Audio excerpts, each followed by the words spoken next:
মাশাআল্লাহ, আমি আমার বুটটা আজকে জায়গা মতো দিলাইছি। যেহেতু আজকে গাড়ি ঘোড়া বন্ধ, মোটর সাইকেলও চালানি যাইত না, সকালে ঘুম থেকে উঠিয়া হাঁটি হাঁটি পা পা করিয়া সিলেট ৬ আসন বিয়ানীবাজার উপজেলার পৌরসভার ৬ নং ওয়ার্ড কেন্দ্র বিয়ানীবাজার সরকারি কলেজের উদ্দেশ্যে রওনা দিলাম। মতভেদ থাকতেই পারে, কিন্তু দেশ সবার আগে, এর লাগি সবাই শান্ত থাকিয়া এবং ধৈর্য ধারণ করিয়া গণতান্ত্রিক প্রক্রিয়াটারে সম্মান জানানি উচিত। বিয়ানীবাজার সরকারি কলেজের সামনে আইতেও দেখলাম মানুষ কিন্তু ভোটাধিকার প্রয়োগ কেন্দ্রিক। নির্বাচন যাতে সুষ্ঠু এবং নিরপেক্ষ হয়, এর কারণে আইন শৃঙ্খলা বাহিনী খুবই তৎপর। কিছু সময় বাদে বাদে দেখি আর এক এক বাহিনী এক এক সময় আইয়া আমরা কেন্দ্রটা টহল দিরা। র্যাব 9 আইলা, পুলিশ আইলা, বিজিবি আইলা, ম্যাজিস্ট্রেট আইলা। আইন শৃঙ্খলা বাহিনী এবং সংশ্লিষ্ট সকলু একমতও আছেন যে ভোটটা যাতে নিরপেক্ষ ভাবে হয় এবং সুন্দর পরিবেশ বজায় থাকে। নির্বাচনী কেন্দ্রগুলা যাতে কোন রকম বিপদের সম্মুখীন না হয়, এর কারণে ফায়ার সার্ভিস ইউনিটও খুবই তৎপর আসলো। আমার কাছে কেন্দ্র গিয়া মনে হয়েছে মানুষে খুবই উৎসব মুখর পরিবেশে বুথটা প্রদান করে।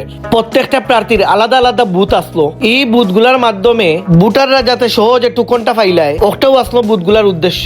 একটা জিনিস কিতা জানুননি, ইনো যারাও আছে সারাও সব নিজর নিজর, সবও আমরা এলাকার নিজর পরিচিত আত্মীয় স্বজন ভাই ব্রাদার। নির্বাচন আইজ আছে খাইল থাকতো না, কিন্তু আপনার এলাকার এক ভাইয়ের লোকে আজকে যদি আপনি খারাপ ব্যবহার করেন, এই জিনিসটা তৈরি দিব সারা জীবনের লাগে। চিন্তা করলাম বুথটা দিলাই, প্রতিমধ্যে বন্ধু সপুর লোকেও দেখা। আমি আগেও 2-3 বার ভোট দিছি, আমার কাছে সবসময় আমেজটা আসলো অন্যরকম। বিতরণ নিয়ম কানুন আসলো খুবই কঠোর।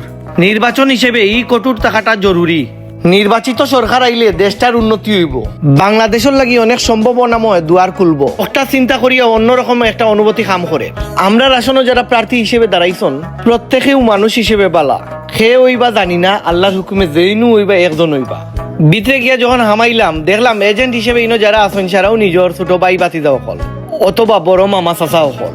আমি যখন ভিতরে হামাইলাম তখন আমার কইলা ক্যামেরাটা বন্ধ করিলাম, কারণ ভিডিও করা এলাও নাই। একটা কইলে কিতা আমার ভিডিওর প্রতি আবেগ আটকাই রাখতে পারবানি। আমরা ক্যামেরা সবসময় অন থাকে।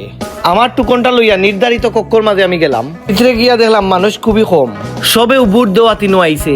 যার যারির ব্যক্তিগত পছন্দ থাকে, মানুষে কিতা কেন্দ্র তাইয়ালে নির্ধারণ করবনি আমি খারে ভোট দিতাম।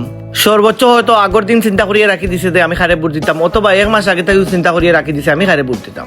দীর্ঘ কয়েকদিন প্রতীক্ষার পরে আইলো এই সময়টা, যখন আমি আমার ভোটটা দেওয়ার শেষ সময় আইছে। শুক্রিয়া, আলহামদুলিল্লাহ, আমি আমার ভোটটা শেষ পর্যন্ত প্রদান করলাম। ভোট প্রদান করিয়া ব্যালট বক্স কাগজগুলা ঢুকিয়ে দিলাম।